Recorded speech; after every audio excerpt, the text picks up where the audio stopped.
Yeah. So right now, Fabi, he sent me a video that we've planned together.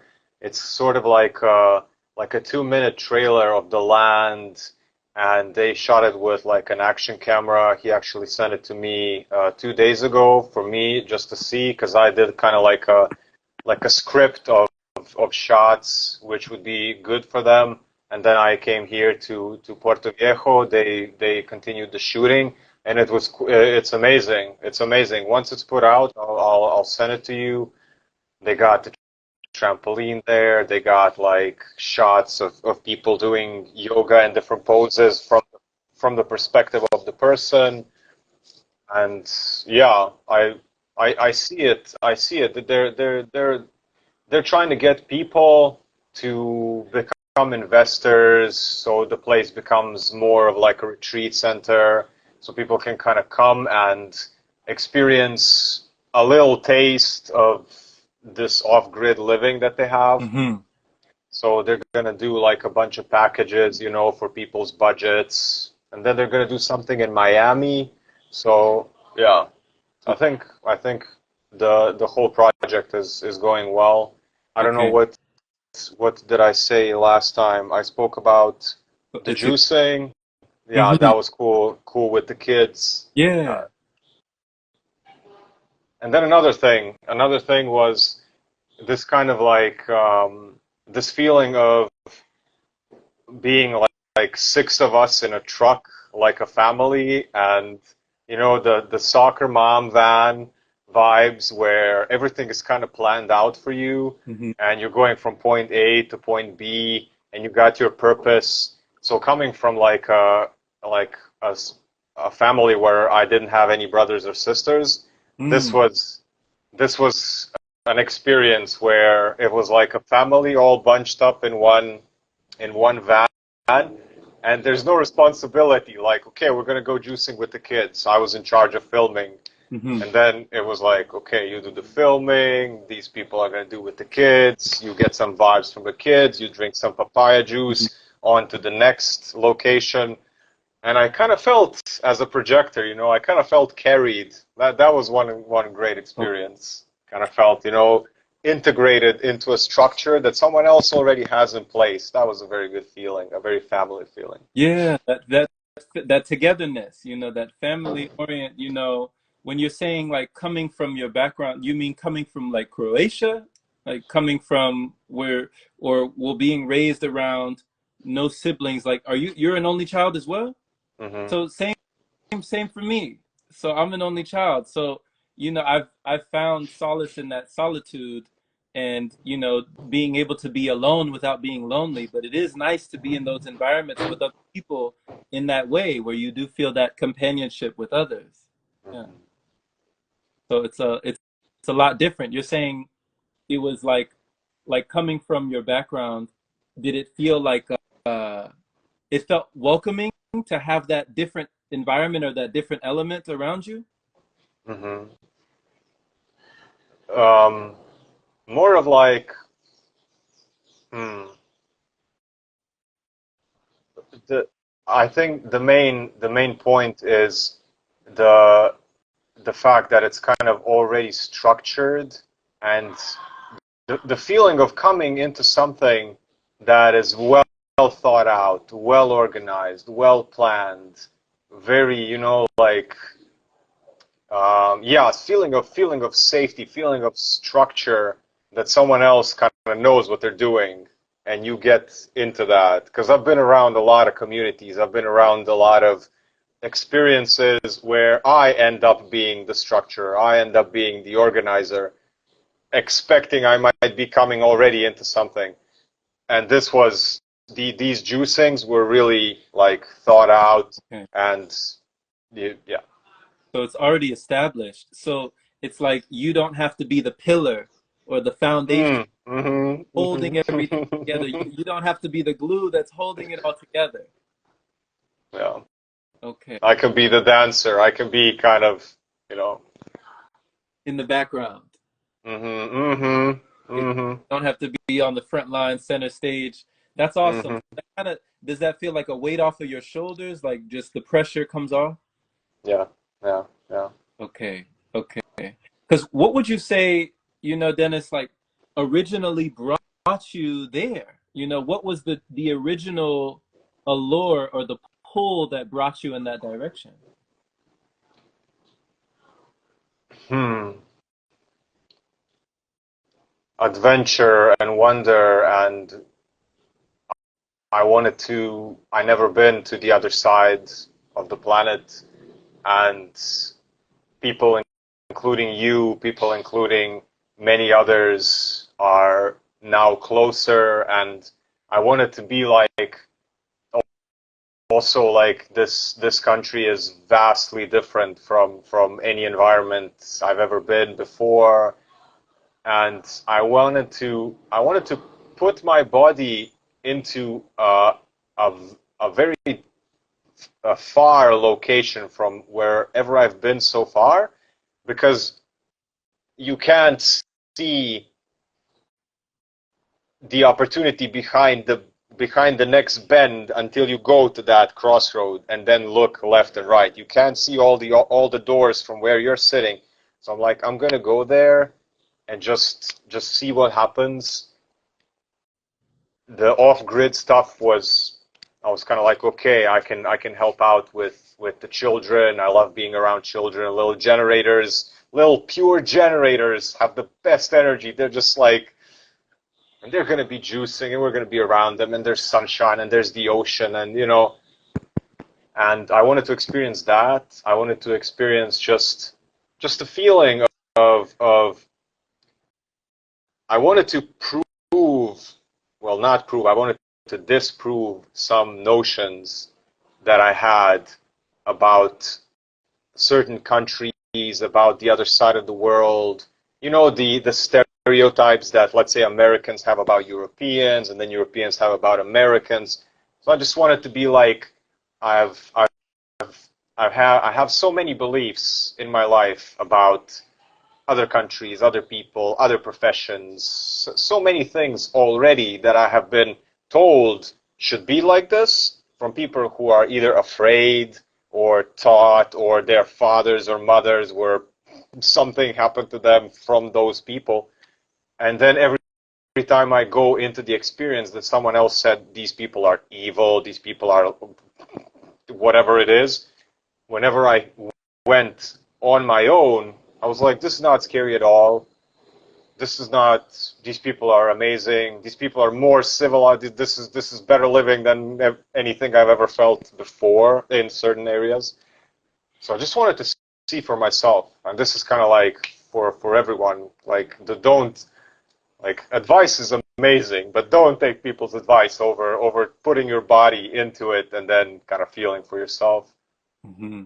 That's a great message, how seeing can be believing, how you can be in the area, see things for yourself, and have your own testimony, have your own lived experience, and just not living off of someone else's experience. I love that you take that adventure, and that you find joy in exploring that form of exploration. And it's definitely something to be said about, okay, I can take this information, but I'm gonna have my own exploration. I'm gonna Mm, for mm. myself, and see what I find. See how it aligns with me. And I love when you said about the little pure generators. The little the little generators. I was one of those pure, those little generators running around with all that energy. They called it something different back then. They had a diagnosis for that pure, but Yeah. I love that you say that. Having that energy around you. It sounds like very nourishing. Very nourishing. Yeah.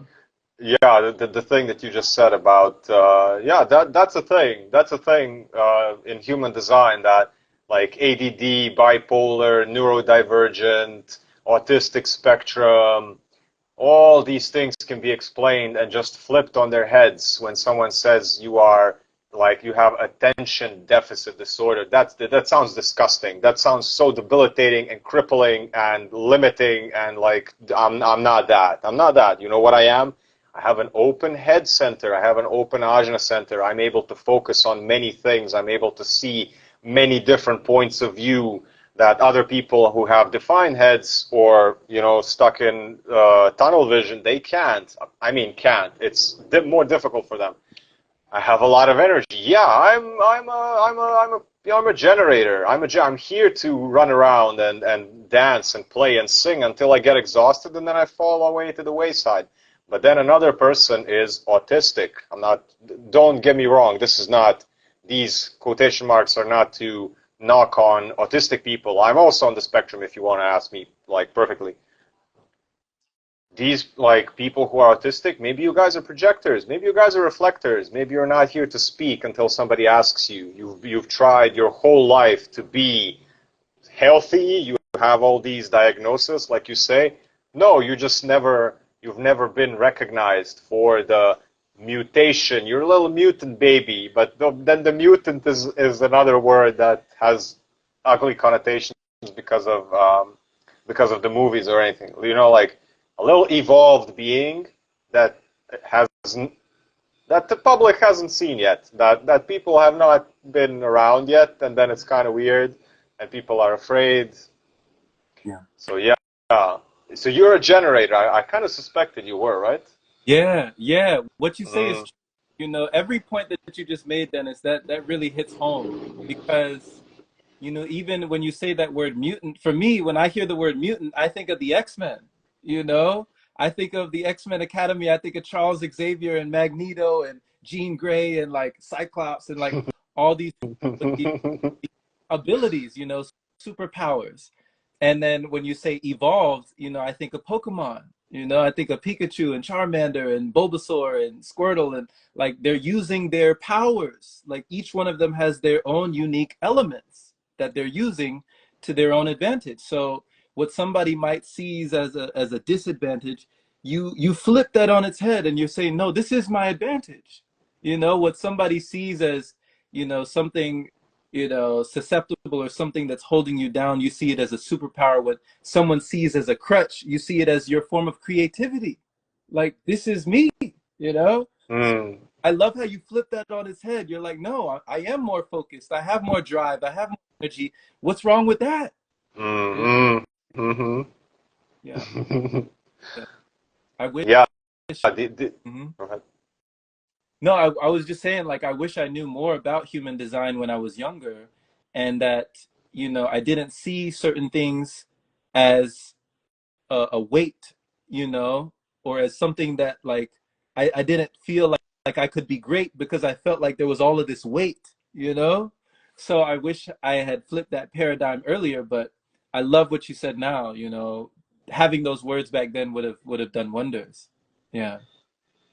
I had a conversation with some friends last night about this exact thing, and one of them told me human design for parents would be an amazing course, and I was like, Dave, man, wow, this is my next course. Like after I'm finished, I have one just about to be released.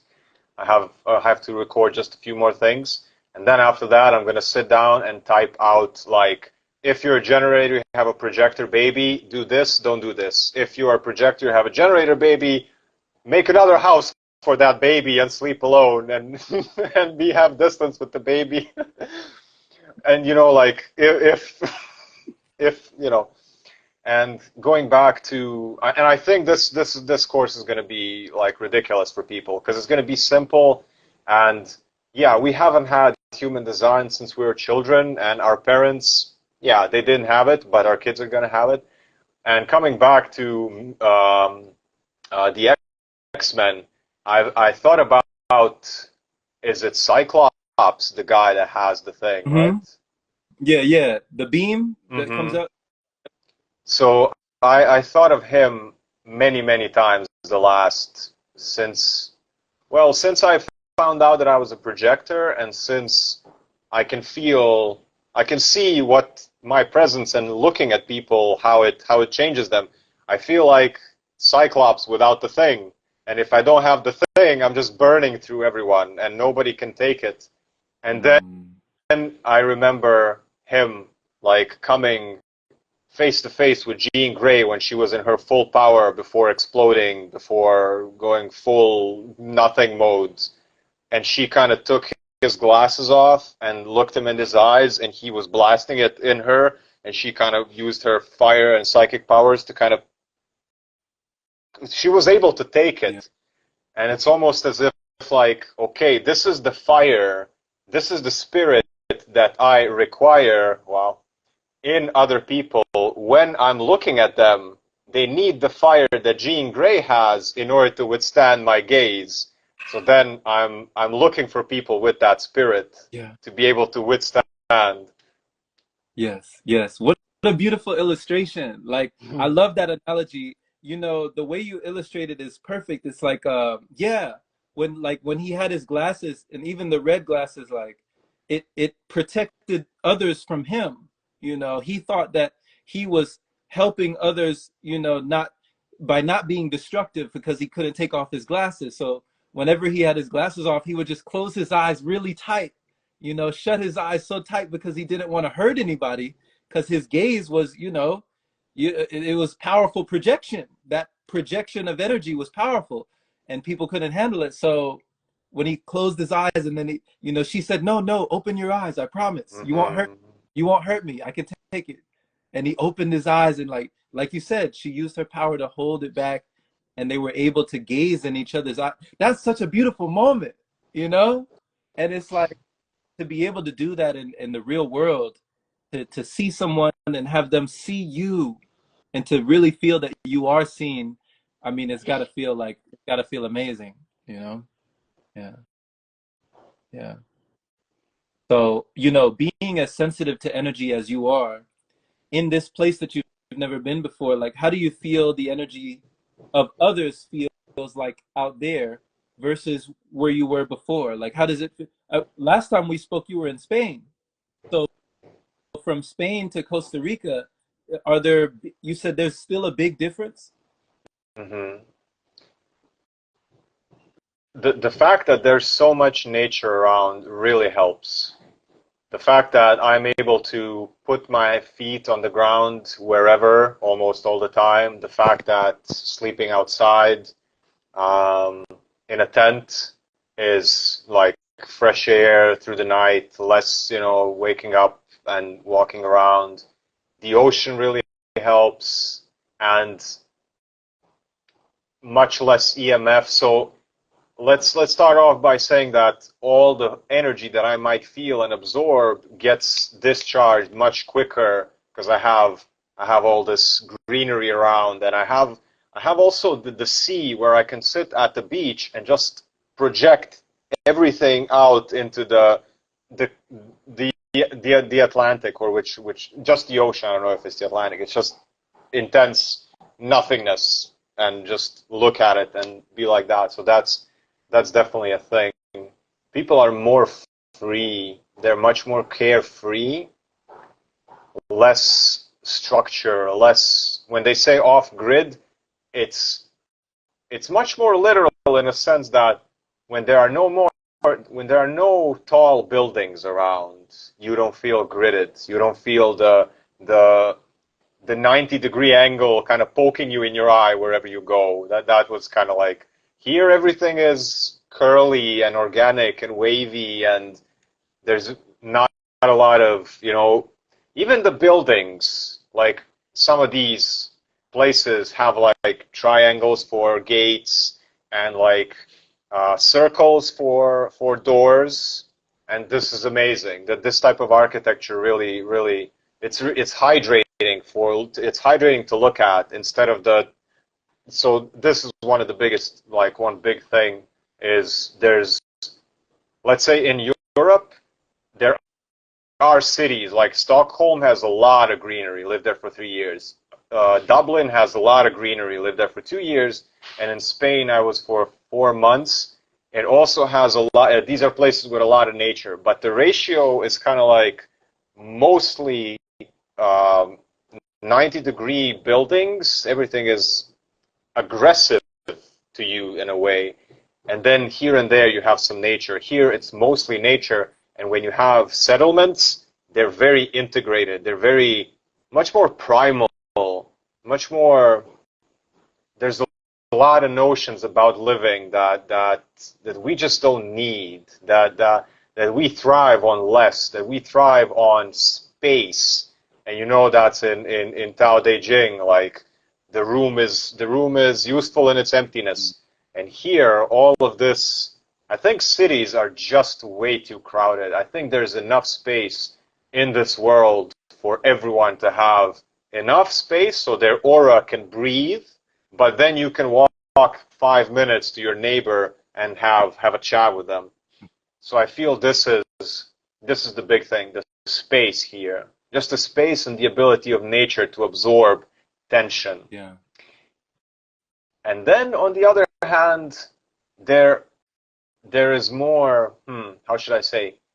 With more freedom, more things also come out, right? So people are more free, so therefore when they're frustrated, they're immediately frustrated. They just let it out. When they're emotional, they just let it out. So even sadness, even though I would love to see people more being sad than trying to avoid it, but that's another thing. Um, so let's say in the more structured society, I don't feel so intense the things because people are suppressed. Mm. Here, you feel things instantly. So that would be maybe similar Spain and here, because the Spanish are much more, let's say, temperamental and free than the Swedish. Here, it's way quicker. It's way quicker. People feel something, I feel it instantly. No suppression. It's just freer, which everything is good and bad depending on how you look at it. So with when there's less suppression, is there less depression? Yes, I would say yes. I would say people are less depressed here. I'm not sure if still, like, I've been here for a month. I'm not sure if it's still genuine or is it that rush for stimulation, you know, like not being able to stop, not being able to, like, trying to get the next thing, trying to get the next hit of something. So I'm still not sure. I'm still not sure. I feel like there's that you hit that on the head, that nail on the head. There is less depression because of less suppression. I can't put my finger on it still if it's genuine or it's stimulation. Okay. Okay. Good point. I love your observations. You're very observant, and just to be in these spaces, just to have that awareness amongst different people, amongst different groups, amongst different energies. I saw when you said about living in a tent is living intentionally. I like that. I like that. It took me a second, but I was like, I got it. I got it. Yeah. So intentional living, to be intentional. How has living in a tent, how has that impacted or affected you as of late? Just something very, like I started I started sensing indoor places a lot different. When I was back with the Pranic family, I slept on the porch in like a mosquito net, Mm. and I had a place indoors. However, sleeping outside in the air was infinitely better. And now I can feel much. I can feel the difference when I'm indoors as opposed to outdoors with the airflow, with just the feeling of being boxed in is different.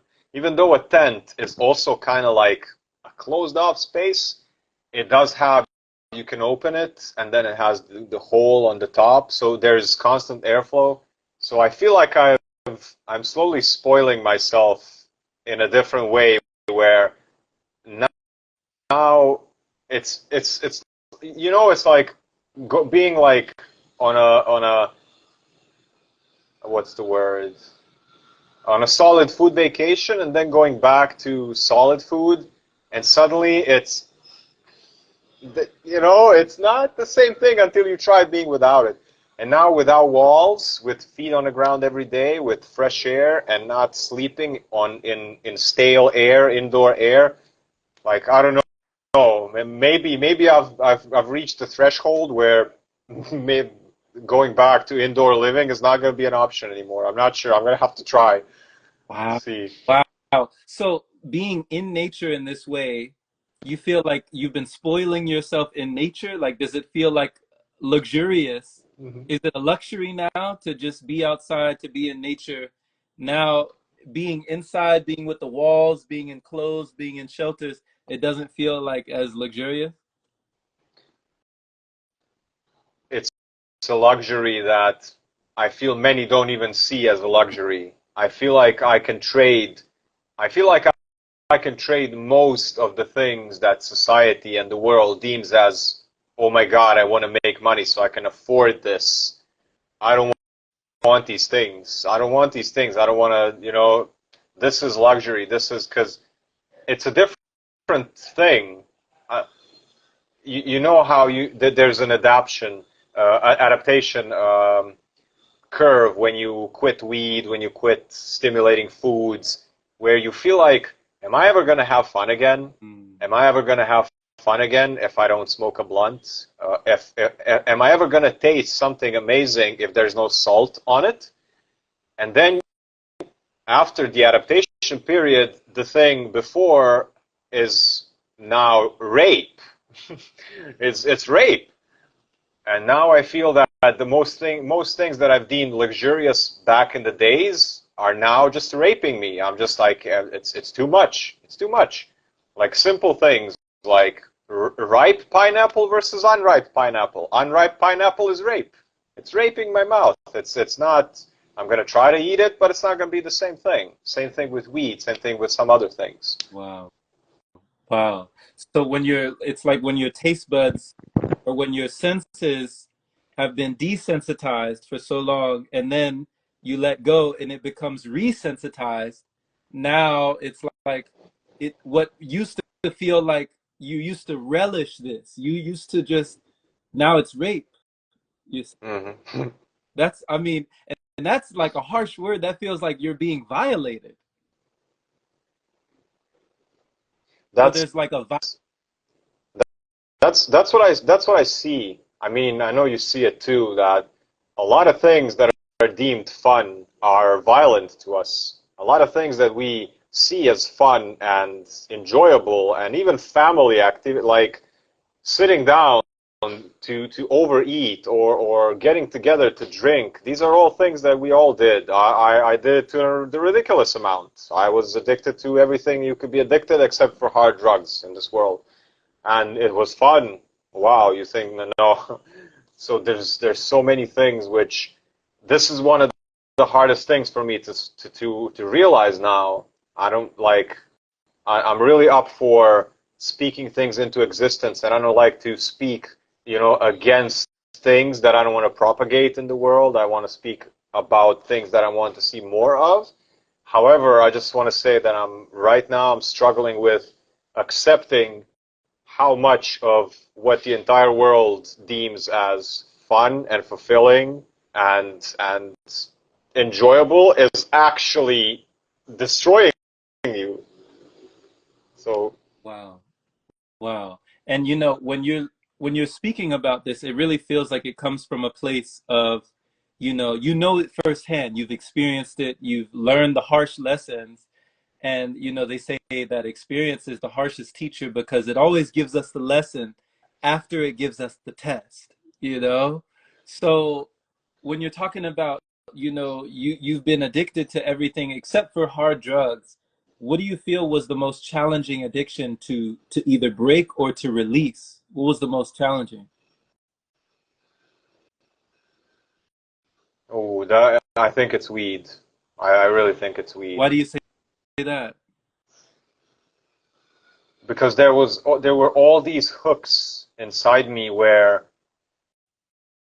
I would be. It was the glue that glued me to my first cruise, and this whole culture of, even through, like, I think it was mostly because of hip hop. I think it was mostly because of, like, hip hop was my first love, and all the people that rapped about it, and then it was part of the culture and part of all the meetups and concerts, and it was a regular thing. And because in the beginning it opened my mind. In the beginning it gave me so much. It's like opened the doors to perception until it became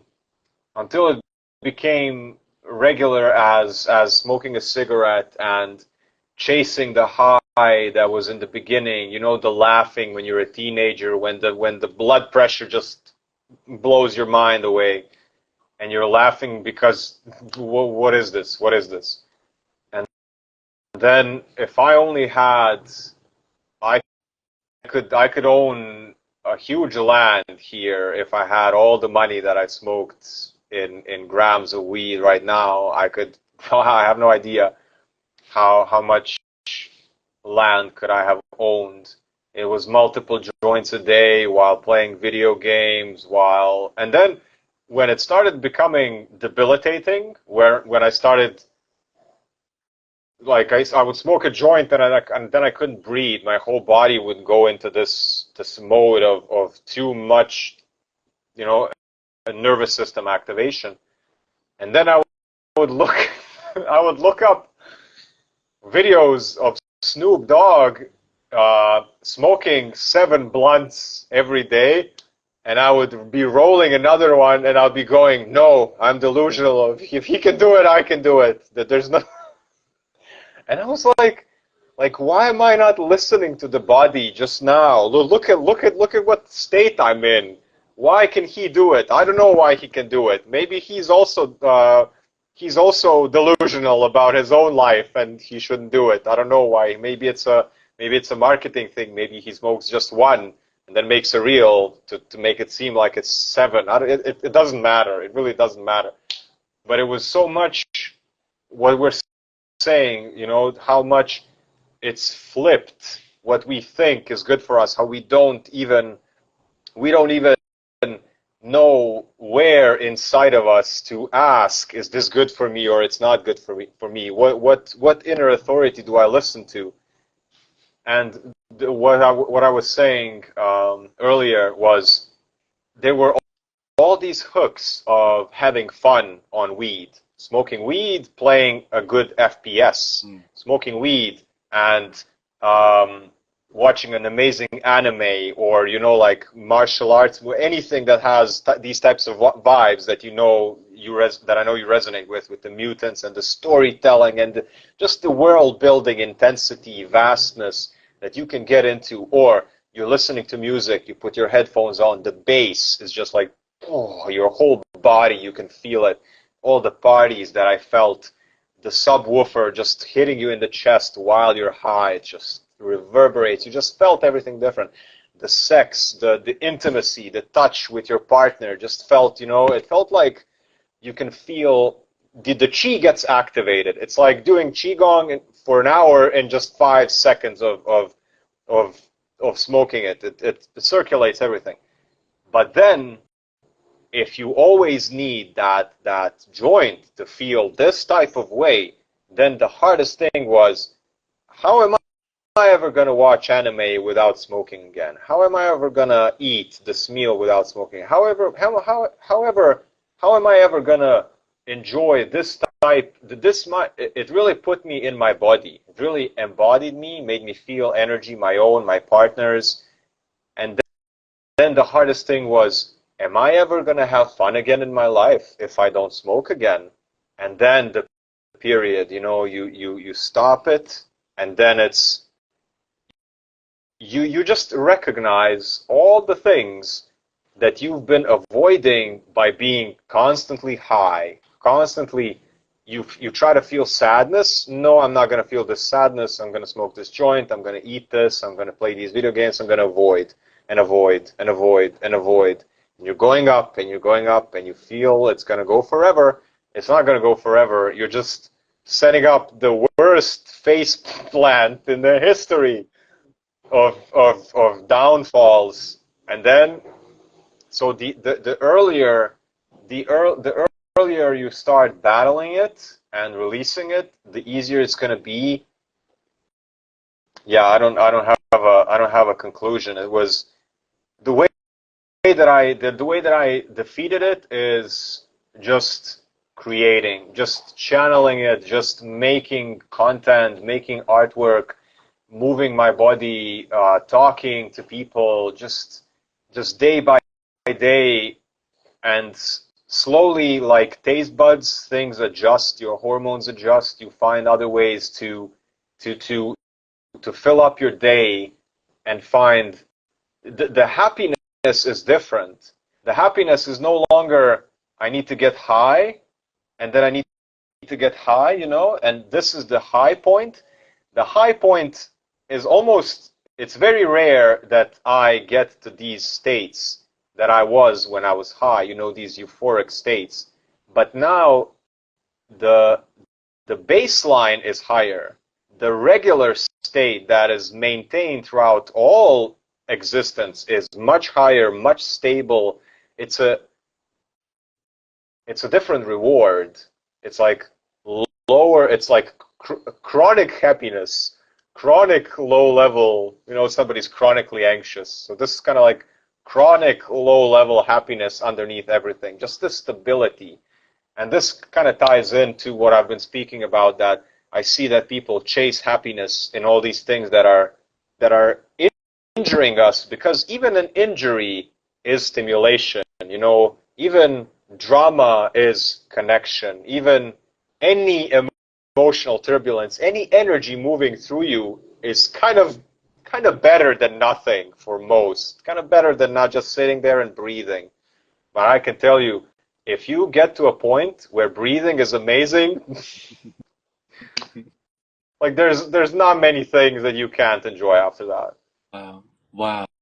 Oh my gosh. Thank you for sharing this. Thank you for this testimony. Like, thank you just for just being open, being open and letting these words be heard. Because while you were speaking, I mean, people were commenting, people were agreeing with you below as well. Like, Mr. Blue says, thank you for sharing with us. I remember Philip was saying, yeah, the weed is hard to get off of. So he definitely knows what you're talking about too. He empathizes as well. And it sounds like with all the stimulation, with all the, because I've talked to people as well, Dennis, that have told me that they have to smoke before they eat. Like, they can't go get something to eat until they smoke. Like, smoke, that begins the process of the enjoyment, and then the fear of not having that enjoyment in the same way if you're not high, if you're not. So someone was telling me, like, I'm so glad that I gave this up, but if I have to be honest, sobriety is one of the most boring existed. Like, it's so boring. He was like, being sober is so boring, but it beats not knowing if I'm gonna be alive, like, because he was on the hard, so Mm, he's like, it beats not knowing if I'm gonna die, but mm-hmm. sobriety is not, it's not where it's at. So just to have that, and it sounds like you conquered it with creativity. You said you transformed that energy, you channeled that energy in a different direction, and you conquered it with creativity. You found a natural high with the things that you do, instead of the states that you could create with the substance. So Mm-hmm. that's amazing. That's amazing.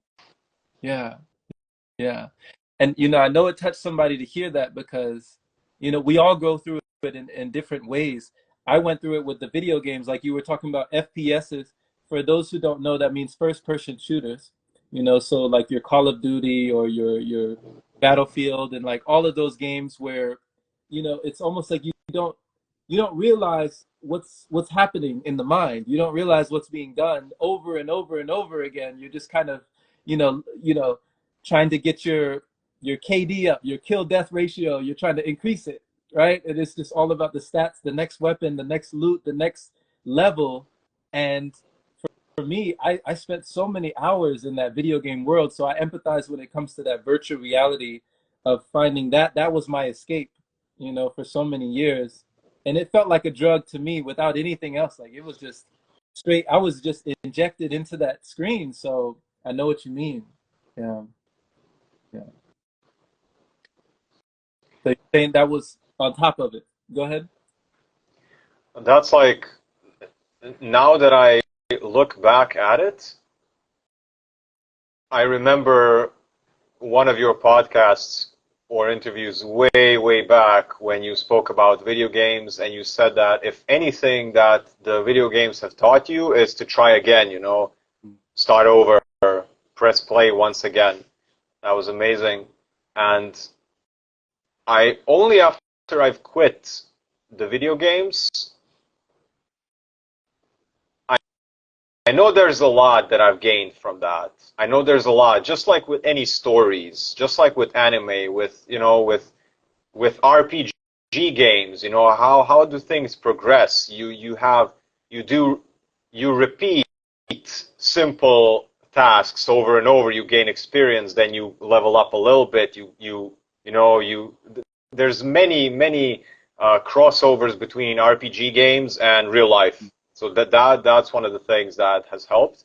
However, when it comes to these FPS and fast-paced games, it trains your brain to look for danger.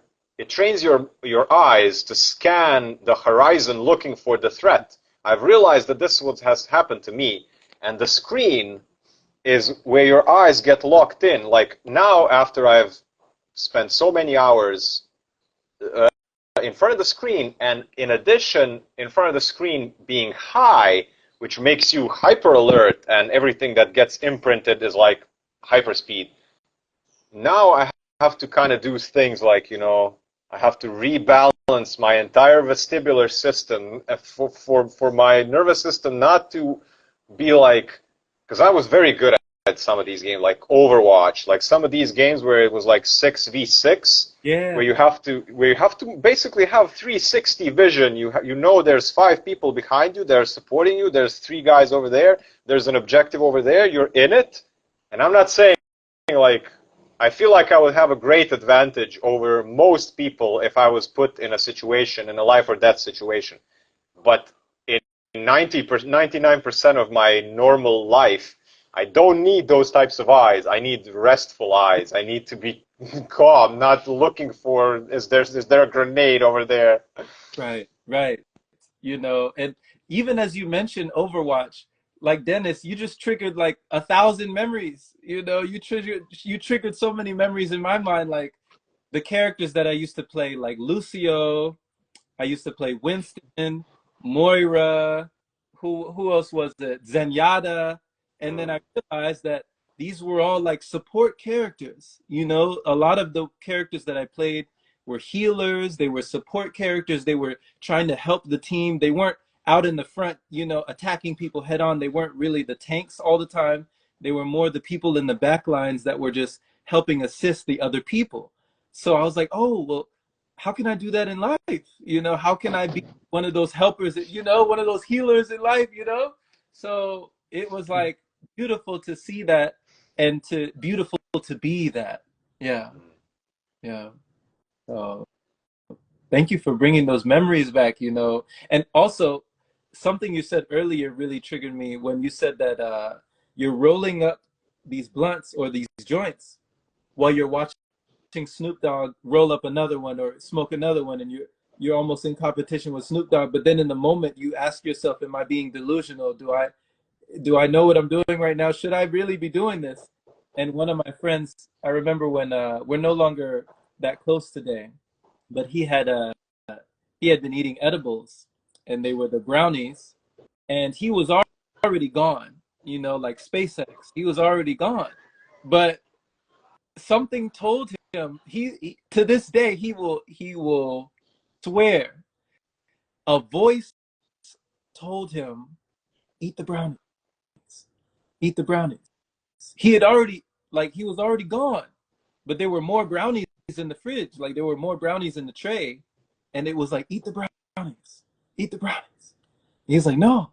He said eat the brownies. And he remembered like blacking out, and waking up, and he had the refrigerator door open, and he was like looking, staring at the brownies, and he just came back to his body. It was like his consciousness just opened up. He realized what he was just about to do, and he like slammed the fridge and like went to his room, locked the door. What's going on? He felt like he wasn't in control of his body. So yeah, it's very interesting how things affect us, and how we might not be conscious of the way we're being affected in the moment. Yeah. Yeah.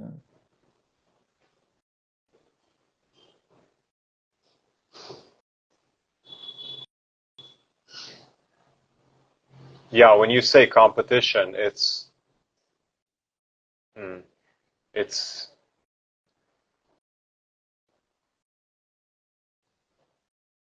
it was more of like looking at other people being able to process certain things. Let's Okay. say, so Snoop Dogg has a way that he can process these 7 joints in a day. There's a difference, some difference. There's some difference. There's also a big difference, let's say, in generators versus projectors, how they digest food. Because generators have the sacral, which is very close to all the digestion in like pelvis area, so like under the dantian. So generators have all this energy, always cooking, always kind of there. And then when you guys eat something, it's kind of always the furnace is always on. The furnace is always cooking, and the food gets digested way quicker. As projectors, we got to be more careful. I got to be more careful, and I can tell the difference now. I can tell the difference when I'm around generators. I can eat so much more. I can feel my stomach growling in 20 minutes. I can feel everything moving. I go to the bathroom much quicker. Everything just goes through. But then on days where when I'm not around people, even half of that, like I need to really be careful because the energy is just different. It's different. It's not. There's no this buzzing. It's a very tangible thing. So then maybe it's the same with weed. Maybe some people have different lung capacities. It doesn't matter. The thing is that I was very much in the mode of just looking at everyone else as like a baseline of that there's this standard of what everyone should be able or capable of withstanding, what everyone should be at, like regular human ability to withstand weed or food or something that we should all kind of be able to do. A regular normal person, how everybody's taught, a normal person should be able to eat 3 times a day, digest everything tomorrow or the same day, be able to run this much or live to be 70 and a regular 7-year-old, all these things. And then when I would be looking at other people, I would feel this low self-worth, like how can he smoke 7 and I can smoke only 1? I'm not able to take it. And this is the mindset that is running, I feel, so many people into the ground. I should be able to take this. I should be able to do this 9 to 5. I should be able to carry more load. I should be able to eat. That guy is eating 5 burgers. There must be something good with eating 5 burgers. And you eat a half of one and you feel nauseous, but no, look, this is what they can handle. I need to handle this as well. I feel like this was the drive to prove that there's this to reach the standard that is being set, and not even knowing that what we're trying to reach is the coffin. I don't know. Yeah, it's like on Overwatch, people were trying to reach reach platinum level, the platinum tier, right? Like, oh, like everybody's rushing to platinum. Oh, you need a good play style, you need a good team, you need a good, you know, like these people are platinum. Why am I not platinum? Why am I stuck in bronze or stuck, I'm in diamond and I'm still trying to get. So there was all like you're looking. It was always a comparison. There was constant comparison game versus them, or you and them. Like, why can't I get to that? You know, or what's wrong with me that I can't reach to that level? Is it something wrong with me? Is it something wrong? So that criticism is definitely abundant. You know, we definitely go through it in different degrees for sure. Yeah.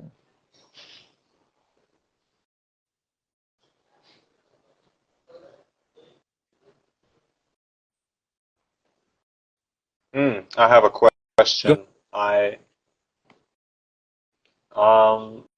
you you came to my mind when I was researching something. I was looking up the 88 temple pilgrimage in Japan. Mm, It's 88 temples in the, I think the island is Shikoku or something along that name. And it has these 88 temples, old Buddhist places, and there's like a pilgrimage path that you can take either by walking or like a bus charter or a car, doesn't matter.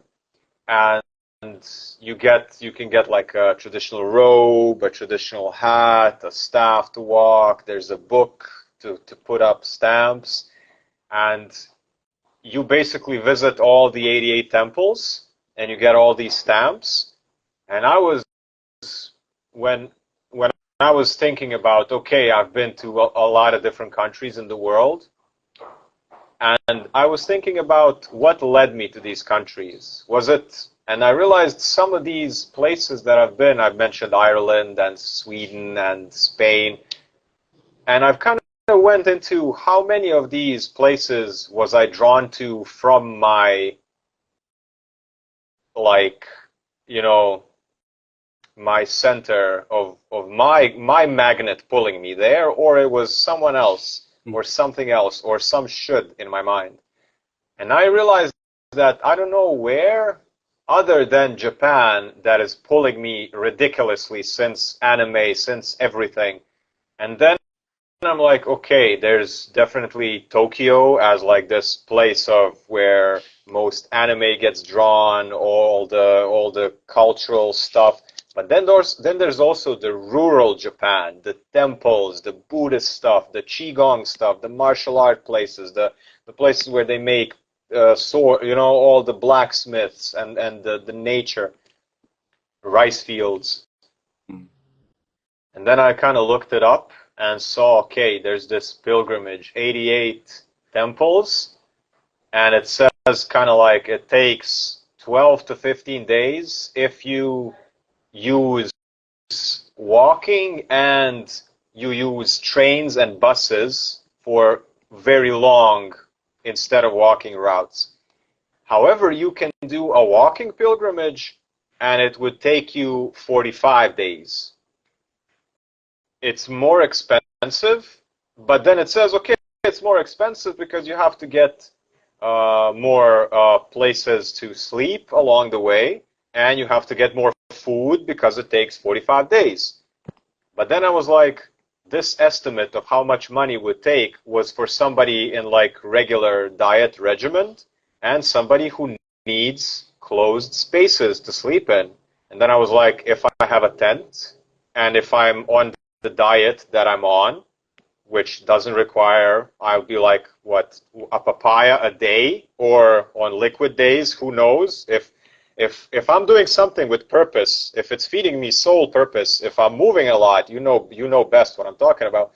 There's not a lot that I need.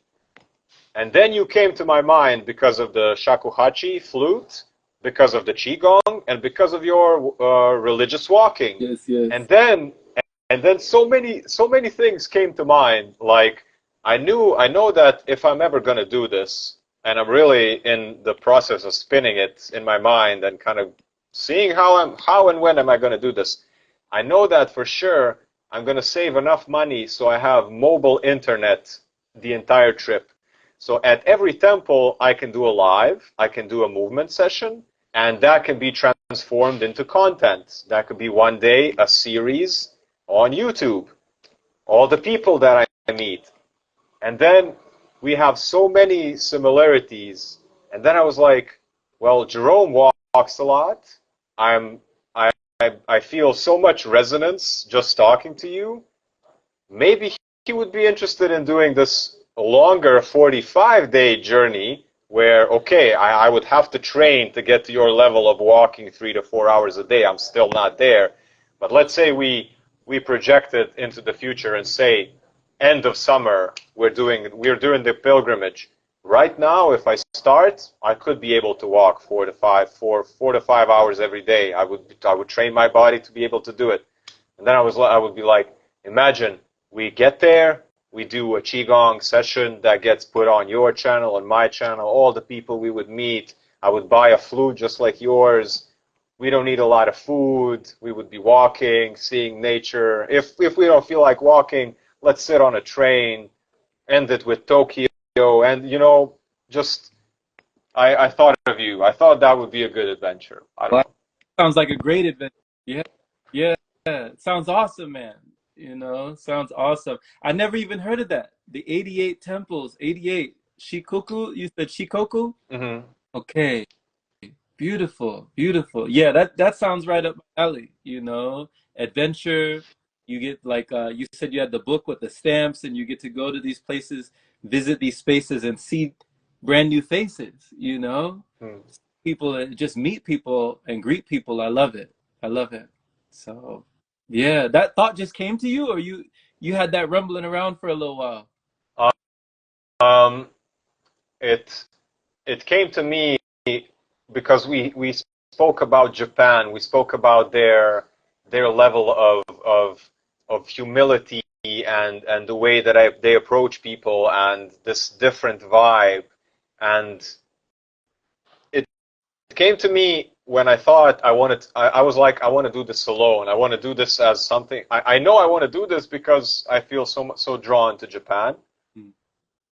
And then it just hit me all the points with the flute, with the fact that we talked about it, with anime, with the with your reverence for places like that, of like old, like places where old masters did the qigong. Like I knew immediately you would see the value in this, in being immersed in all this, and it's very far away, and so many things clicked. You also have like your platforms that you would benefit from content like that, and also where you're not tied to a 9 to 5, where you can just, Right. yeah, yeah, yeah. And then the walking, and then it's just kind of click. Like, okay, maybe if I was alone, I don't know if I would be walking all like this. Maybe I would. I don't know. I don't know. I just kind of. Hmm. Mhm. I love it. It was a flip between this might really be really be something else with someone else. Mhm. It's been a while since I've resonated with somebody on these levels, and that they are available to do such an undertaking, because not a lot of people can just accommodate this type of thing in their life and just be like, okay, 45 days I'm walking Japan. Like what? Right. No, I agree. You know, awesome. Like, thank you for even sharing it with me and like saying, hey man, you know, like what if we do this? You know, what if I get ready? You actually inspiring me. You making me want to walk more to get ready, like to get myself built Mm, up to for the undertaking. Because when I was in Italy, that was one of the things that I kind of made up my own kind of pilgrimage. I was just going to different campsites and I just kind of mapped it out. Every day I would go to the next one and then I had my tent and then I would go to the next one and then I would go to the next one the next day. And it was like, it just felt so freeing to just walk and keep walking, you know? Like I was like, okay, the next one is 2 hours that way, let's go. And it was just awesome to just, meet people. I was learning the language. So, we'd be learning more of the language authentically. You know, when you immerse yourself in it, you learn, you pick it up faster. And yeah, I see the influences with anime definitely, especially when you get inspired. I see the posts that you put up with anime characters. The latest one, The Legend of Korra. I saw that you put up things like uh, louder is not more important. You know, you put up like taking all the space is not authority, and immovable and hard is not leadership. And like I'm like, where do these things flow from? Like come to you to where you put it up so beautifully. The picture matches the words, everything matches. You know? It's like, thank you. It's food for me. It's food for me. It's for the longest time I used to download thousands of pictures on my computer, and they would just sit there just because they're amazing like that. And when I when I started doing these things, I realized that I when I gave myself permission to use other people's artwork on Instagram as like backgrounds for my stuff, I had a long time of kind of being I wasn't accepting that other people are doing it because I felt like every picture needs to be credited to an artist. But then I saw so many people doing it without giving credit for every single image, and I was just kind of like, I guess it doesn't matter. I guess it really doesn't matter. You know, at least I'm using the picture of somebody that made it, and I'm repackaging it in another way. And who knows, if you really want to see who the artist is, you can download the image, go to Google, you know, drag and drop the image. You'll find, maybe if you want, you'll find it. And then I was like, the first one was the first one of those was an image of some, you know, like alchemist doing something, and the text said, I really just enjoy typing my thoughts on beautiful images. That was the first one. I never posted it. And then I've been an artist for 17 years, graffiti, graphic design, tattoos, everything, you know, branding. And this, for the longest time, felt like, you know, imposter syndrome. I'm using other people's art. However, the emphasis, I'm not using it for any, I'm not selling the art. I'm, it's, it's, it's a story. I'm using their art for my story, and the emphasis is on the words. This is kind of just like the delivery. It's the backdrop, and it comes as personal experience. So all these things. Let's say that this last one is louder is not more important. Numb is not stable. Immovable is not strong. Taking up space is not authority. This is me talking to myself.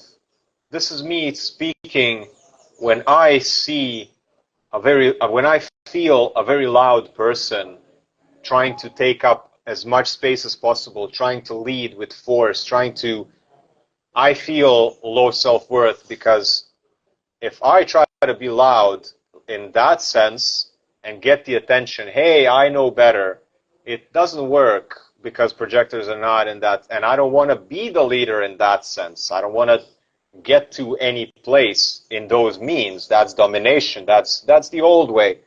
But I have this low self-worth because of the society where men need to be dominant. We need to make sure that we're strong and unmovable. So all, if not most, but if not all, but at least most of the posts that I do, it's me talking to myself. I make these pictures and then I scroll, and it feels nourishing. It feels nourishing. It feels like, it's like, at the same time I validate my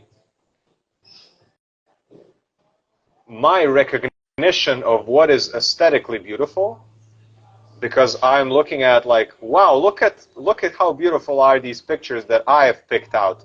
Because there's, like, when I choose the pictures, I choose one every like 50 on Pinterest. I scroll, okay, oh, this one, okay, scroll, oh, that one, and make it into a story. I have, for every 10 that you see on my feed, for every new post, there's like 100 that I don't use. Wow. And this process is just looking at the pictures. I'm very visual, you know, projector and all this stuff. And then when I put it out, and I put up this, I do try to match the vibes. And then I see people resonating. And I've talked to people. With some people like you, I've been on a podcast. We've talked multiple times with other people. Some of these people are my friends. Some of these people are people I follow, or they follow me, or I've also done podcasts with them, talks, or exchange messages. And when certain people resonate with certain things, it's a connection. It's like, I know why you hit that like. I know you're smiling right now. I know this resonates. I made it for you. I made it for you, even though you don't know it and I don't know it. It's there, and I know it's beautiful, and I know my words are beautiful, and because I know they're beautiful, and I know that you are there, I'm gonna put it out there, even if it's 10 people, even if it's 20 people. I'm gonna put it out there because I know it helps somebody. It's my wisdom. It's my suffering from last 4 days. That when it's gone, I sit down, I pick out some pictures, I put this text on it, and I package it in this way because it's like, this has to be something beautiful. You remember how we spoke about last time? If we're going to go through this fire, at the end, it has to be something beautiful, because I'm not doing this for nothing. It has to be... Yeah, I agree. And I love that you share it with others, and that, going through the imposter syndrome, like, some people, they never make it out of that imposter syndrome. It holds them down for so long for them to say, like, who am I? Who am I to share this? Who am I to do this? Who am I to show my creativity in this way? And I love that you do it, because it reminds me, like you said, about rap and about hip hop, like enjoying that music. I remember KRS-One said something about hip hop. He said hip hop didn't create anything. It recreated everything, right? And that stuck with me. He was like, hip hop didn't create anything. It recreated everything. And that's what we get, the remix, right? Remix, right? You remix something, and sampling. sampling. You took something that already existed, you sampled it, you remixed it, you made it something new, right? So that's what you do. That's hip hop. You doing hip hop right now. That's it is. So I love that you use that form of creativity. You gave yourself permission. You gave yourself permission, Yeah, it's beautiful. Beautiful. That was also one of the things that was very hard to swallow on, let's say, my self-worth journey, was believing that in order to prove myself to this world, I would have to be a Tesla. I would have to pull out of myself something that the world has never seen before, that I would have to invent something, new under the sun. And this ties into the remixing, the sampling, the taking of someone else's something. And then it hit me like, but okay, what if all the knowledge, all the books, it's nature, it's not ours. All this energy, all this knowledge, everything, it's not yours. We're borrowing it, we're resampling everything. The only thing that is truly yours is your voice and your expression and your way of doing things. However, if you try to, what is inventing? Inventing is not, like, Tesla didn't invent 0-point energy. He discovered something that was already there.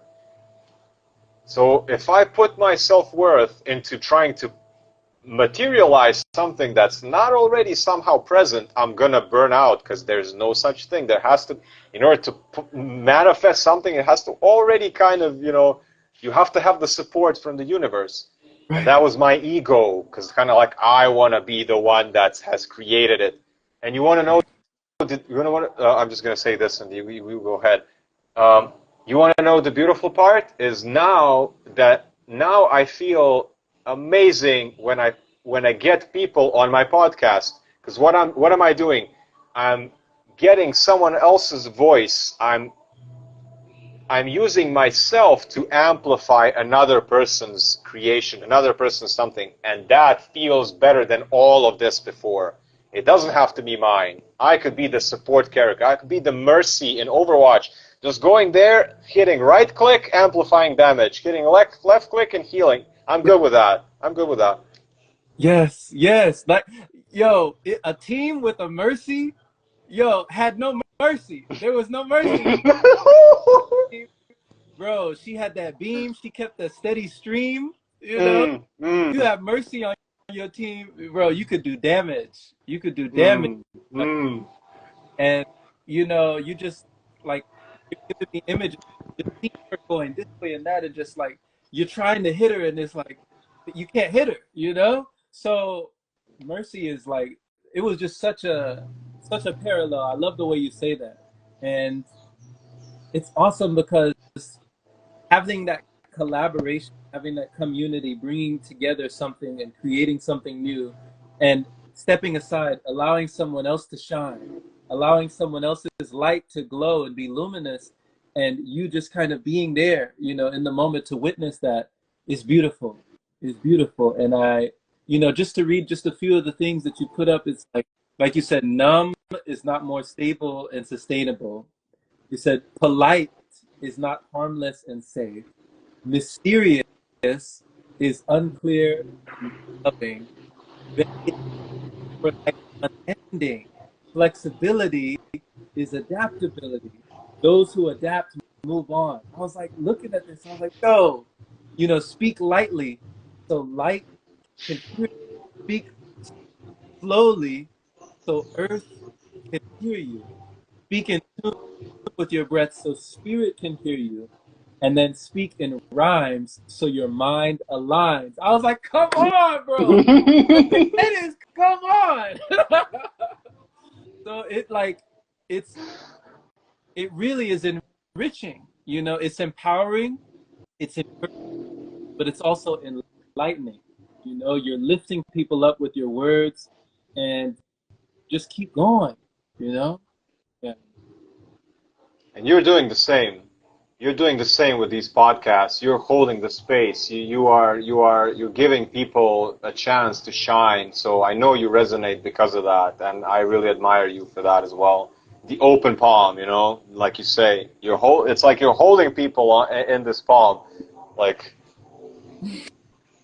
Beautiful. That was definitely in the plans. I didn't know that it would evolve like that, kind of like a Pokemon. I didn't know this is what was going to come, but the way that it's evolved, I feel privileged. I do feel privileged to be able to have this space, to be a part of the space, to hold these spaces, and then, to just see somebody realize that that does wonders for me as well. Like what you said, it does wonders for you. It's healing for you to be able to witness somebody being healed by their own authenticity, by their own like qualities. For them to see themselves shine in that way when they didn't even know they shined in that way. You Mm-hmm, just mm-hmm. like point the light, like look at you. No, look. And it like, wow, you know? So I don't know. I could never get tired of it. It just keeps going, it keeps growing. And yeah, thank you for saying that. Sometimes I need to just appreciate that. So thank you. Yeah. Yeah, brother. So this has been awesome once again, man. Once again, this has been a great live. Amazing, man. Yeah. Thank you, brother. Thank you, thank you, thank you. Yes, sir. Yes, sir. We'll do it again. We'll do it again. And think about Japan. We don't know when. Just I was throwing it out there. Hmm. No pressure. Doesn't have to be, oh, we spoke about this on a live. Now I have to do it. Now we have to kind of keep it going. We don't. We don't. I just wanted to put it out there. You planted that seed. You planted that seed. I got the flute. The flute is ready. I got my feet. mm, We're mm. ready. Flute, the feet, the street. All you need. That's all we need. So wonderful. Take care, brother. Take care. Peace. Peace.